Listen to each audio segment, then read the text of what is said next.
문재인 정부 출범 100일이 지났습니다. 네, 지난 100일 한번 짚어보겠습니다. 전병헌 정무수석 스튜디오에 직접 나오셨습니다. 안녕하십니까? 안녕하세요. 반갑습니다. 네, 저희가 청와대 수석을 스튜디오에 직접 모신 건 처음인데. 네, 그렇습니까? 예. 가장 인기 있는 아침 시사방송에 나올 기회를 드려서 참 고마우시죠? 저희. 예, 무한한 영광으로 생각하고 몸둘 바를 모르겠습니다. 네, 많이 고마워요. 특히 또 이렇게 네. 아침부터 총수님 용안을 이렇게 직접 보자니 네. 여러 가지 감회가 새롭고 감사하게 생각합니다. 네. 무척 고마우실 거라고 저도 생각하고 있습니다. 앞으로 무슨 일이 있을 때 그러면 자주 저희가 모실 수는 없습니다. 예, 그렇군요. 바빠서. 예. 자, 잘 모르시는 분들도 있을 수 있으니까 간략하게 전병헌 수석 소개해드리자면 김대중 전 대통령의 평민단 시절부터 시작하셨죠. 네. 네, 굉장히 오래되셨어요. 그때 편집국장인가요? 네. 네. 그 뭐 하던 직책이죠? 당의 기관지 네. 편집국장을 저 직책을 시작으로 해서 처음에 요직이었나요?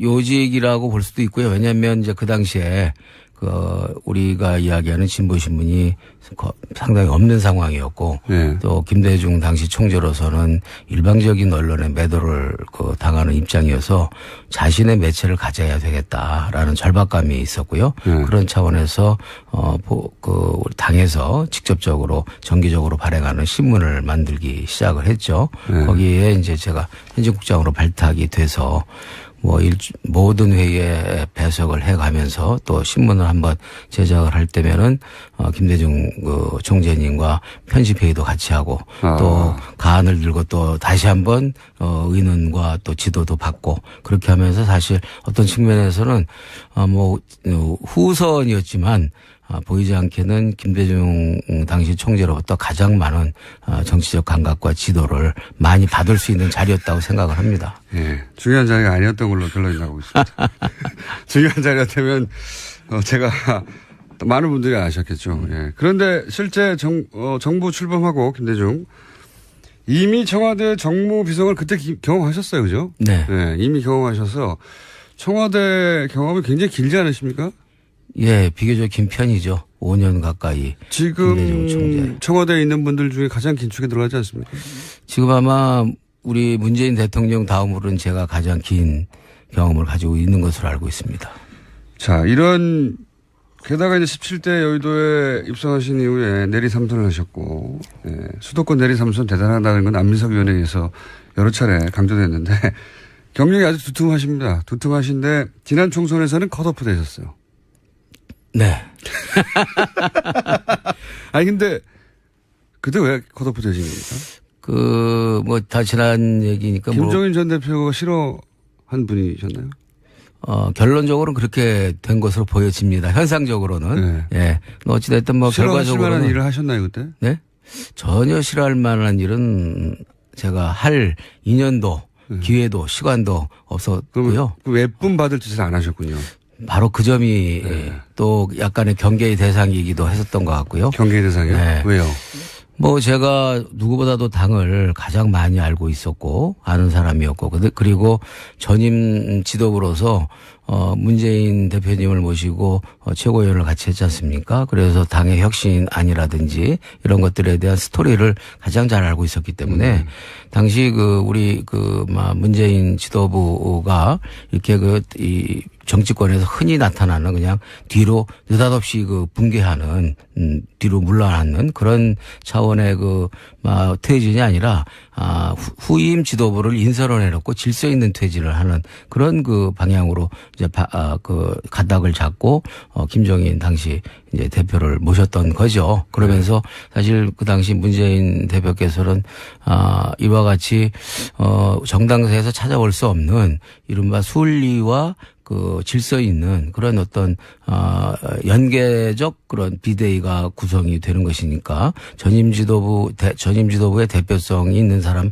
한 사람을 거기 비대위원으로 참여를 시키는 게 좋겠다. 예를 들면 전병훈 의원 같이. 예. 그래서 예를 들면이 아니라 저를 직접적으로 거론하셨는데 두세 번 청거를 하셨는데 아예 컷오프를 시켜버렸군요. 거기서부터 이미 컷오프가 되고 있었죠. 이 사람을 나중에 결과적으로 보니까 이 사람을 비대위에 넣어주십사 하고 당시 문재인 대표가 이야기를 하고 물러났는데 김종인 비대위원장은 들어오자마자 이 사람을 챙기라고 에잇 하고 컷오프를 해버린. 결과적으로 그렇게 된 것 같습니다. 근데 결과적으로는 컷오프 된 부분도 있고 한편으로는 제가 이제 정권 교체 문제 당선 가능성이 낮아서 그랬던 건 아닙니까? 혹시 인기가 떨어져가지고? 당선 가능성은 제가 파악하기로는 당에서 서울시의 이 지역구 전수조사를 한 그 결과는 제가 재선 가능성이 제일 높은 것으로. 그러니까 유권자들이 적극적으로 이 사람은 또 찍겠다라는 그 지지가 가장 높았던 그런 데이터가 있다고 제가 알고 있습니다. 그러니까 더 이상 이 문제를 말씀하지 마십시오. 약간 얼굴이 밝아지고 있습니다. 자, 정무수석은 뭐 하는 자리인지 설명을 좀 해 주십시오, 일단. 예, 정부수석은 아무래도 대국회 관계와 그리고 또 대통령의 통치를 보좌하는 자리라고 생각을 합니다. 즉 대통령께서 갖고 계신 통치 철학과 그리고 정책적 방향 이런 것들을 국회에 잘 만들어서 이 각 부처에 골고루 전파하는 그런 역할에 이제 소통수석실과 함께 하는 그런 역할을 하게 된다고 생각합니다. 국회의원하고 의회를 상대하는 거죠 주로. 그렇죠. 그리고 이제 두 번째는 지금 말씀하신 것처럼 그런 국정 철학을 법과 제도화 시키는 작업을 전면에서 이제 최전방에서 해내는 그런 작업이어서 이제 국회를 가장 많이 상대하는 또 역할을 가지고 있죠. 그리고 여러 가지 이제 국정 현안과 관련해서 이 국민적 감각이나 또 이 정치적인 어떤 그 시각에서 어떤 이슈에 대한 경중을 가려내는 그런 역할도 좀 해야 됩니다. 청와대 안에만 갇혀 있으니까 청와대에 있는 사람들끼리 논리에 매몰될 수 있는데 그게 아니다. 지금 시중 여론이 이러하고 정치권에서는 반응이 이러할 것이다. 그러니 정무적인 조절이나 조율이 필요하다. 네. 이런 역할을 하시는 거죠 주로. 그렇죠. 비서관들이 다 막 원론에 따라갈 때 그 원론을 알겠는데 지금 여론은 이러하고 국민의 이해 정도는 이러하니까 굉장히 대중적 감각이 뛰어나야 되지 않습니까? 그렇죠. 그래서 그런 점에 있어서 늘 부족하게 느끼고 있지만 대통령께서 너무 사실 잘 준비가 되어 계시고 어저께 기자회견도 사상 최초로 아무런 그 대본과 각본 없이 정말 없었습니까? 예, 정말 없었습니다. 없이. 그리고 기자들도 정말로 사전에 자기 질문을 제출하지 않았고 그러니까 아무런 사전 정보가 양쪽 모두에게 없었어요? 양쪽 모두에게 없었습니다. 다만 기자 손 막 떨고 그러던데 인터뷰 질문할 때. 바로 이제 그것이 아무런 그런 사전에 그 시나리오나 사전에 어떤 묵계가 없었고 정해진 룰이 없었다라는 것을 그대로 입증하는 것이었죠. 일부러 투입한 건 아니고요. 그건 전혀 아닙니다. 아니 근데 그러면 청와대 내에서도 좀 우려가 있지 않았어요? 처음엔 좀 실수나 또는 돌발적인 상황이 올 수도 있다. 예, 각 파트별로 그러한 제안에 대해서 그런 발상에 대해서 각 파트별로 약간의 입장이 달랐던 것도 있죠. 예를 들어서 의전을 중심으로 해서는 아무래도 위험하다. 위험하다라는 쪽으로 이제 많이 이야기가 나왔고, 이제 어저께 진행을 했던 이제 소통수석실을 한번 해볼 만하다. 이제 그런 판단을 했고, 저희가 이제 일종의 어떤 심판을 보는 입장에서 저희 이제 정무수석실은 사실 그 아이디어를 만드는 과정에서 일부 실무 단위에서 한번 같이 논의도 했습니다만 저희들은 적극적으로 해볼 만하다. 그리고 왜 그렇게 해볼 만하다고 생각하세요? 왜냐하면 대통령께서 뭐 저 같은 경우도 이제 대통령과 당 대표와 최고위원으로서 네. 사실 정치적인 어떤 밀착 관계가 오래되셨죠. 예, 굉장히 오래됐고 호흡을 많이 맞춰왔고요. 그래서 그 옆에서 보면서 대통령의 학습 능력이 너무나 뛰어나고 그리고 지난 5년간 준비한 그런 그 어떤 내공이 단단하기 때문에 어디다 내놔도 손색이 없다라는 그런 나름대로 자신감이 어디다 내놔. 자신감이 있었습니다. 예. 사실은. 그런데 그래서 이번에 한번 격식 파기하고 각본 없이 진면목을 한번 보여주고 싶다. 이런 욕심이 진면목을 있었군요. 한번 보여줘도 충분하다. 이렇게 생각을 하고 저희도 이제 강력하게 그렇게 주장을 한 입장이었는데요. 결과적으로는 어제 저희들 판단에는 우리 국민 여러분들께서 어떻게 보셨는지 모르겠습니다만 저희들 참모진 입장에서는 국민들에게 여러 가지 복잡한 국정 현안에 대해서 소상하게 다 파악을 하고 있고 나름대로 정리된 입장과 대책을 가지고 있다는 것을 아마 느꼈으리라 생각을 하고요. 그런 점에 있어서 어제 청와대는 하루 종일 엔돌핀이 막 충만했고 정말 일할 만 난다라는 그런 분위기 속에서 사기가 충천했었습니다. 그래요? 네. 끝나고 나서 성공적이었다고 네. 자축하고. 예. 그러나 이제 사기가 충전하면 청와대에서 뭐 합니까? 사기가 충천하면 청와대도 더 열심히 일해야죠. 지난 100일간 정무수석으로 가장 힘들었던 순간은 언젠가요? 아무래도 국회를 상대할 때가 제일 힘들었어요. 네. 이 5당 체제라는 게 전대 미문의 우리 정치사에서는 예. 네. 특히 이제 이낙연 총리 인준안 그리고 이 정부조직법 그리고 추경 예산안 이런 것들은 기본적으로 문재인 정부가 첫걸음을 떼기 위한 가장 기본적 필수적 조건이었거든요.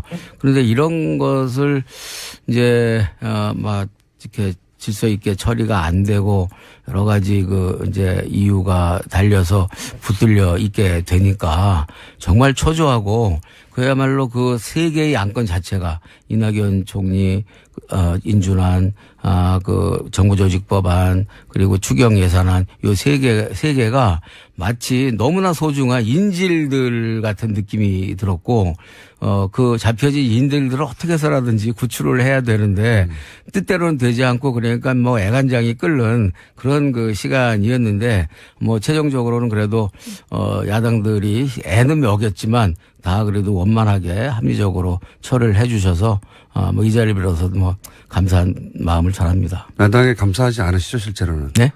아니에요. 이제 다음 주부터 또 국회가 열리기 때문에 감사해야 됩니다. 누구의 공이 제일 컸습니까?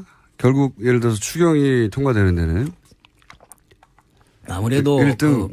아무래도 원내 대표부가 가장 고생을 많이 했죠. 네. 2등은 누굽니까? 2등은 아무래도 여당 지도부, 여당 원내 대표부들. 열시. 예. 3위는 누굽니까? 3등은 이제 저희들이 뒤에서 이렇게 후방 지원 부대도 약간의 공헌이 있지 않을까 이렇게 생각합니다. 3위. 본인을 3위로 놓으셨네요. 현안 이야기를 좀 해보자면, 어제 기자회견도 잠깐 나왔는데 아동수당 노인 기초연금 이렇게 막 주는데 이거 산타클로스 정책 아니냐. 너무 선심 쓴다. 라고 하는 주장이 있습니다. 여기 대해서 뭐라고 하시겠습니까? 글쎄요, 나는 이제까지 자라오면서 산타크로스를 나쁘게 얘기한 첫 번째 사례가 아닌가 이런 느낌을 받았습니다. 그래서 어제 대통령께서도 이게 선심 정책, 포퓰리즘 정책을 의미하는 용어로 쓴 것 같으니까 이제 그런 의미, 선심용은 아니다. 분명하게 거기에 철학과 내용이 담겨져 있고 재정 대책도 충분히 있다라는 이제 그런 말씀을 하셨습니다만. 어찌됐든 우리가 돌아보면요. 저 산타로부터 어렸을 때 선물 많이 받아보셨죠? 저는 어릴 때 저희 아버지가 산타인 줄 알고 있었기 때문에 총을 달라고 했습니다. 장판 총을. 예. 그럼 아버지로부터 선물을 받으면 기분 좋으셨습니까? 뭐라고 약간 짠했어. 이렇게까지 숨어서 받아야 하는가, 줘야 하는가. 네. 이제 바로 우리 이제 모두가 다 산타 선물을 받은 기억들이 있을 텐데, 크고 작은 선물. 아마 산타로부터 받은 선물을 되돌리고 싶다라든지 또 이걸 싫어한다든지라는 그런 느낌을 갖고 있는 사람들은 아마 세계적으로 제가 볼 때는 없을 것 같습니다. 핵심은 이제 이게 돈 대책도 없어서 막 퍼주는 거 아니냐 이건 거죠. 네. 그래서 받는 건 좋은데. 네, 저는 오히려 우리 국민들에게 지금 지쳐 있는 대한민국 국민에게는 오히려 산타가 필요하다 이렇게 필요한 것이 아닌가 이렇게 말씀드리고 산타 싶고요. 주머니 고갈되는 거 아니냐 이런 거죠. 예. 아니요. 근데 산타 주머니가 결국 고갈되지 않는다라는 전제로 해서 국민들에게 선물을 주고자 하는 것이죠. 선물 재고 목록은 잘 정리하고 있는가 뭐 이런 거기서 잘 정리가 되어 있습니다. 그래요? 예. 네. 그러면 이어서 건보 보장성 강화 이야기, 이제 건보 이야기를 제가 여쭤보자면 구체적으로 일단 어떻게 하겠다는 건지부터 설명해 주세요. 예, 건보 보장 어떻게 바뀌는 겁니까 이게 도대체? 기본적으로요. 네. 우리 사회가 적어도 사람이 살아가는 사회라면 돈이 없어서 병을 치료하지 못하는 사회는 그건 너무나 반인간적인 사회라고 생각합니다. 저는 정치를 하는 이유 중에 하나가 그와 같은 야만적인 그런 사회적 시스템을 개선하는 것이 제 정치적 활동의 목적 중에 하나인데 이번에 문재인 대통령께서 그 부분을 바로 시원하게 물꼬를 터주신 것에 대해서 저는 정무수석으로서뿐만 아니라 정치를 해왔던 한 사람으로서 정말로 감격스럽고 고맙게 생각을 하는 것이죠. 그래서 우리가 이제 이 건강보험이 이제 보장성이 한 60% 정도 되는데 꼭 치료받아야 할 이 항목 이런 것들이 건강보험 보장 항목에서 많이 빠져 있기 때문에 비급여라고 그러죠. 네, 비급여에서 빠져 있기 때문에 이제는 꼭 의학적으로 꼭 필요한 분야이라면 비급여가 제외되는 것 없이 전체적으로 예외 없이 급여로 처리를 해야 된다. 이런 이제 그래서 어찌됐든 국민들이 아파서 치료를 받는데 건강보험이라고 공공성 있는 건강보험이라고 한다면 모든 치료를 받아야 되는 질병에 대해서는 급여로 통일을 좀 해줘야 된다라는 그런 정신이 이제 들어가 있는 것이고요. 그러니까 아픈데 왜 구분해서 돈을 지원하느냐 이거죠. 네? 아픈데 왜 구분해서 지원하느냐. 저는 그렇게 이해했거든요. 국가가 이제 질병에 대해서 지원을 하는데 네.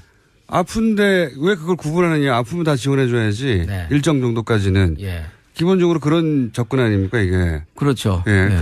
그러면서 이제 와닿은 부분 몇 가지는 이제 간병인 문제. 예. 이거 간병인 없도록 하겠다는 거하고. 그다음에 병실이 2인실은 비싸고 4인실이 얼마고 이렇게 항상 병원에 가게 되면 처음엔 2인실이 비어 있고 너무 비싸니까. 네. 그러다가 이제 다인실로 옮기게 되잖아요. 1인실이나 2인실 비어 있고. 근데 이 병실 가격 차를 없애겠다는 거잖아요. 네. 그리고 특진. 예. 특진도 없애겠다는 거죠. 네. 지금은 가면은 교수님이면 특진인데 선택권이 없죠. 실제로는. 사실상.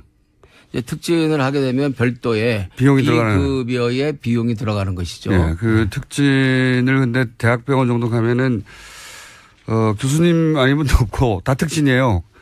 그래서 이런 거 없애겠다는 건 알겠어요. 이해했는데. 네.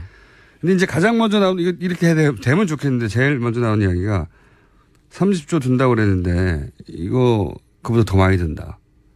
그리고 5년 후에 고갈돼가지고 건보료 폭등할 것이다. 이런 지적과 비판이 있지 않습니까? 전혀 그렇지 않습니다. 한마디로 잘라 말하면 건보료 폭등 없이 국민들에게 보편적 진료의 서비스와 그리고 치료가 필요한 분야에 있어서는 비급여를 완전히 없애겠다라는 목표를 충분히 실현 가능하다 이렇게 말씀드리는 것이고요. 그 재원에 대한 문제는 지금 건강보험 누적 흑자분이 21조 원이 있는데 그 21조 원 중에서 한 절반 정도를 이제 책정을 하면 한 10조 정도 되지 않습니까?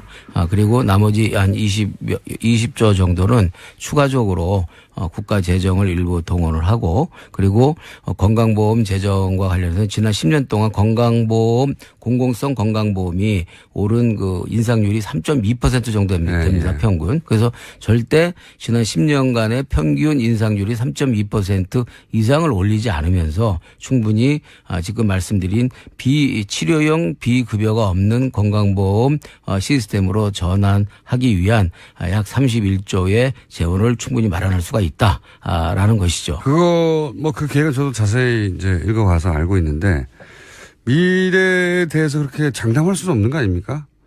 미래에 세수가 그 정도 거친다는 것도 지금 이제 예상치인데 제 말의 요는 뭐냐면 다 미래를 놓고 하는 얘기잖아요. 네. 충분하다는 것도 미래를 놓고 하는 얘기고 부족하다는 쪽도 미래를 놓고 하는 얘기지 않습니까? 이게 네. 사실 끝없이 맴돌 수 있는 이야기인데 네. 누가 받을지 장담할 수도 없고 네. 뭐 여기에는 계획이 있다고 하지만 정부는 그래서 저는 궁금한 게 이 돈 이야기 이전에 이 건강보험 문제는 처음에 말씀하셨지만 결국 철학의 문제 아닙니까? 어떻게 하겠다는 이 문재인 케어의 철학을 한마디로 하면 뭡니까? 건강보험 관련해서. 한마디로 얘기를 하면 사실 그 국민의 삶을 바꾸는 정책을 앞으로 추진하겠다라는 시그널이기도 하고요. 저희가 이제 대통령 캠페인 때 내 삶을 바꾸는 정권 교체라는 정책 시리즈를 30일 동안 다 하루도 빠지지 않고 이제 제시를 해왔는데요. 기본적으로 정치라는 것이 또 국정이라는 것이 국민들과는 동떨어져 있는 것이 아니라 국민의 구체적인 삶을 바꿔내는 작업이라고 생각을 합니다. 그런 측면에서 이 국민의 삶을 근본적으로 바꿔가는 하나의 과정이고 그것이 바로 이제 예산 배정과 재정으로 나타나는 것인데 그 재정의 숫자도 매우 중요하지만 결국은 그 재정을 어떤 철학과 국정 관점을 가지고 국정 우선 순위에 따라서 예산을 재정을 어디에 우선 배분하느냐의 문제가 바로 이제 국정 철학을 구체적으로 시연하는 과정이 되는데 그 점에 있어서 우리 문재인 정부는 국민들의 삶을 근본적으로 바꿔내는 분야에 재정의 우선 분야를 두고 배분하고 지출하겠다라는 그런 입장을 갖고 있는 것이죠. 첫 번째가 국민 건강이다. 네. 예. 국정 철학은 그렇다고 하면 갑자기 궁금해졌는데 다른 얘기하다가 김대중 정부에서도 정무를 하셨고 문재인 정부에서도 정무를 하시는데 네. 두 분의 공통점과 차이점이 뭔가요? 저는 이 김대중 대통령의 치밀함을 치밀함과 신중함을 문재인 대통령도 같이 갖고 있다고 보여집니다. 어떻게 치밀합니까? 아주 꼼꼼하고 그리고 학습 능력이 굉장히 뛰어나고 그런 점에 있어서 하는데 그런 점에 있어서 공통점이 있다고 보여지고요. 근데 상대적으로 이 국민과 교감하는 그런 국민 소통 그런 능력은 아무래도 문재인 대통령께서 뭐 나이가 젊으신 점도 있지만 있습니다만 그런 점은 아마 문재인 대통령께서 좀 더 국민 교감력은 더 많으신 것 같고요. 그러나 하여튼 제가 볼 때는 저는 노무현 대통령도 많이 말씀을 하는데 저는 이제 김대중 대통령을 곁에서 주로 많이 정무를 하셨으니까 이제 그걸 직접 모셨던 사람으로서 보면 어떤 국정 어떤 노선과 철학도 상당히 비슷하고 그리고 어떤 스타일이나 성격도 상당히 비슷한 측면이 성격도 비슷해요? 많이 있습니다. 다만 이제 김대중 총재는 오랜 민주화 과정에서 쌓여왔던 그런 어떤 권위, 카리스마 뭐 이런 것들이 좀 상대적으로 있는데 문재인 대통령님은 상대적으로 좀 훨씬 더 이렇게 보면은 가슴이 좀 더 따뜻해서 더 다가가기가 쉽고 또 이 어떤 권위보다는 소탈한 그런 어떤 매력이 있다는 점에서 좀 다르다고 보여집니다. 저희가 매몰될 수 있는데 그게 아니다. 지금 시중 여론이 이러하고 정치권에서는 반응이 이러할 것이다. 그러니 정무적인 조절이나 조율이 필요하다. 네.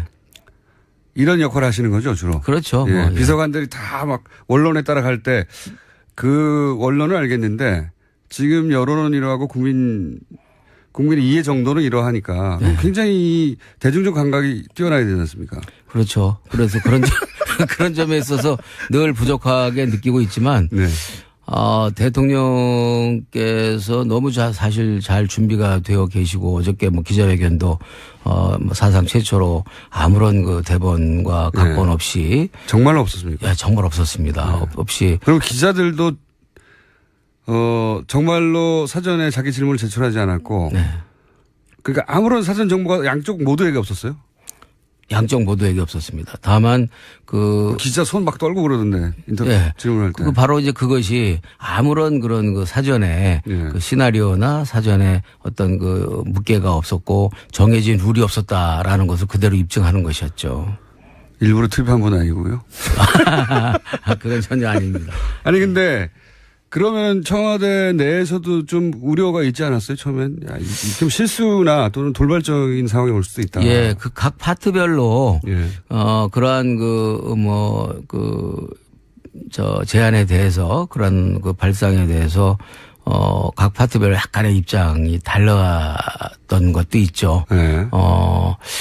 예를 들어서 의전을 중심으로 해서는 아무래도 네. 그 위험하다. 예, 위험하다라는 쪽으로 이제 많이 이야기가 나왔고 이제 어저께 그 진행을 했던 논회의에 배석을 해가면서 또 신문을 한번 제작을 할 때면은 김대중 그 총재님과 편집회의도 같이 하고 또 가안을 들고 또 다시 한번 의논과 또 지도도 받고 그렇게 하면서 사실 어떤 측면에서는 후선이었지만 보이지 않게는 김대중 당시 총재로부터 가장 많은 정치적 감각과 지도를 많이 받을 수 있는 자리였다고 생각을 합니다. 예. 중요한 자리가 아니었던 걸로 결론이 나고 있습니다.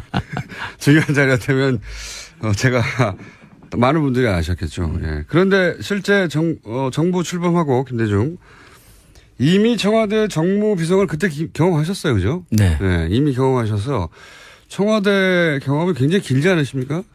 예, 비교적 긴 편이죠. 5년 가까이. 지금 청와대에 있는 분들 중에 가장 긴축에 들어가지 않습니까? 지금 아마 우리 문재인 대통령 다음으로는 제가 가장 긴 경험을 가지고 있는 것으로 알고 있습니다. 자, 게다가 이제 17대 여의도에 입성하신 이후에 내리 삼선을 하셨고, 예, 수도권 내리 삼선 대단하다는 건 안민석 위원회에서 여러 차례 강조됐는데, 경력이 아주 두툼하십니다. 두툼하신데, 지난 총선에서는 컷오프 되셨어요. 네. 아니, 근데, 그때 왜 컷오프 되신 겁니까? 다 지난 얘기니까 김종인 전 대표가 싫어한 분이셨나요?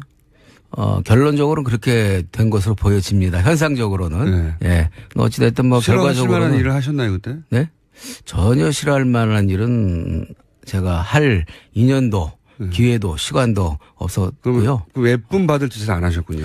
바로 그 점이 또 약간의 경계에. 문재인 정부 출범 100일이 지났습니다. 네, 지난 100일 한번 짚어보겠습니다. 전병헌 정무수석 스튜디오에 직접 나오셨습니다. 안녕하십니까? 안녕하세요. 반갑습니다. 예, 저희가 청와대 수석을 스튜디오에 직접 모신 건 처음인데.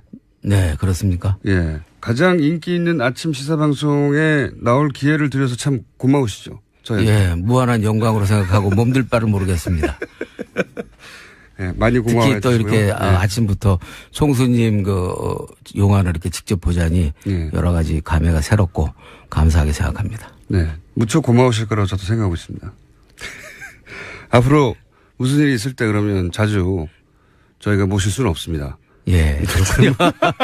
바빠서. 예. 자, 잘 모르시는 분들도 있을 수 있으니까 간략하게 전병헌 수석 소개해드리자면 김대중 전 대통령의 평민단 시절부터 시작하셨죠. 네. 네, 굉장히 오래되셨어요. 그때 편집국장인가요? 네. 네. 그 뭐 하던 직책이죠? 당의 기관지 네. 편집국장을 저 직책을 시작으로 해서 처음에 요직이었나요? 요직이라고 볼 수도 있고요. 왜냐하면 이제 그 당시에 우리가 이야기하는 진보신문이 상당히 없는 상황이었고 네. 또 김대중 당시 총재로서는 일방적인 언론의 매도를 당하는 입장이어서 자신의 매체를 가져야 되겠다라는 절박감이 있었고요. 네. 그런 차원에서 우리 당에서 직접적으로 정기적으로 발행하는 신문을 만들기 시작을 했죠. 네. 거기에 이제 제가 현직국장으로 발탁이 돼서 모 대상이기도 했었던 것 같고요. 경계 대상이요? 네. 왜요? 제가 누구보다도 당을 가장 많이 알고 있었고 아는 사람이었고 그리고 전임 지도부로서 문재인 대표님을 모시고 최고위원을 같이 했지 않습니까? 그래서 당의 혁신안이라든지 이런 것들에 대한 스토리를 가장 잘 알고 있었기 때문에 당시 우리 문재인 지도부가 이렇게 이 정치권에서 흔히 나타나는 그냥 뒤로 느닷없이 붕괴하는 뒤로 물러나는 그런 차원의 퇴진이 아니라 후임 지도부를 인선을 해놓고 질서 있는 퇴진을 하는 그런 방향으로 이제 가닥을 잡고 김종인 당시 이제 대표를 모셨던 거죠. 그러면서 사실 그 당시 문재인 대표께서는 이와 같이 정당사에서 찾아올 수 없는 이른바 순리와 질서 있는 그런 어떤 연계적 그런 비대위가 구성이 되는 것이니까 전임 지도부의 대표성이 있는 사람 한 사람을 거기 비대위원으로 참여를 시키는 게 좋겠다. 예를 들면 전병훈 의원 같이. 예. 그래서 예를 들면이 아니라 저를 직접적으로 거론하셨는데 두세 번 청거를 하셨는데 아예 컷오프를 시켜버렸군요. 거기서부터 이미 컷오프가 되고 있었죠. 이 사람을 나중에 결과적으로 보니까 이 사람을 비대위에 넣어 주십사 하고 당시 문재인 대표가 이야기를 하고 물러났는데 김종인 비대위원장은 들어오자마자 이 사람을 챙기라고 에잇 하고 컷오프를 해버린. 결과적으로 그렇게 된 것 같습니다. 근데 결과적으로는 컷오프 된 부분도 있고 한편으로는 제가 이제 정권 교체 문제 당선 가능성이 낮아서 그랬던 건 아닙니까? 혹시 인기가 떨어져가지고? 당선 가능성은 제가 파악하기로는 당에서 서울시의 이 지역구 전수조사를 한 결과는 제가 재선 가능성이 제일 높은 것으로. 그러니까 유권자들이 적극적으로 이 사람은 또 찍겠다라는 그 지지가 가장 높았던 그런 데이터가 있다고 제가 알고 있습니다. 그러니까 더 이상 이 문제를 말씀하지 마십시오. 약간 얼굴이 밝아지고 있습니다. 자, 정무수석은 뭐 하는 자리인지 설명을 좀 해 주십시오, 일단. 예, 정부수석은 아무래도 대국회 관계와 그리고 또 대통령의 통치를 보좌하는 자리라고 생각을 합니다.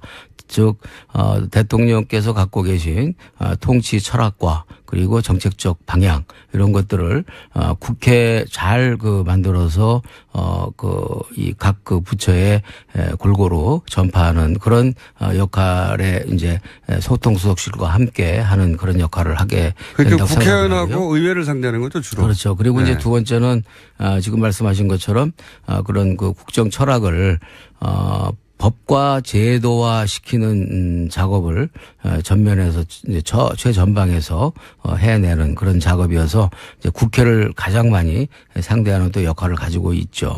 그리고 여러 가지 이제 국정 현안과 관련해서 이 국민적 감각이나 또 이 정치적인 어떤 시각에서 어떤 이슈에 대한 경중을 가려내는 그런 역할도 좀 해야 되는. 청와대 안에만 갇혀 있으니까 청와대에 있는 사람들끼리 논리에